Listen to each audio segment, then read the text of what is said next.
Ministri i Brendshëm Besfort Lamallari ka publikuar një video nga aksioni i policisë rrugore ku janë dënuar me gjob disa drejtues mjetesh të cilët kanë kryer disa shkelje të kodit rrugor si parkimet e gabuara, parakalimjet apo shkeljet e rregullave të qarkullimit. Ministri fillimisht shkruan se qytetarët janë ankuar në telefonin e tij dhe email në lidhje me parkimet e gabuara nëpër lagje dhe rrugë, të cilat sipas tij bën shqetësim për banorët e komunitetit. Ndërsa më tej ministri jep mesazhin e fortë për drejtuesit e mjeteve luksoze, teksa shkruan se nuk ka rëndësi mbi emrin që mban, pozicioni që pretendon apo marka e makinës që drejton, pasi sipas tij para ligjit të gjithë janë të barabartë. Policia e shtetit nuk do të tolerojë asnjë shkelje pavarësisht se kush është shkelësi, thekson ministri.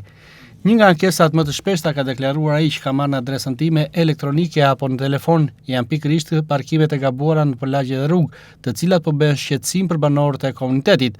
Një sjellje as pak civile është përfillse ndaj normave ligjore dhe rregullave të bashkëjetesës në komunitet.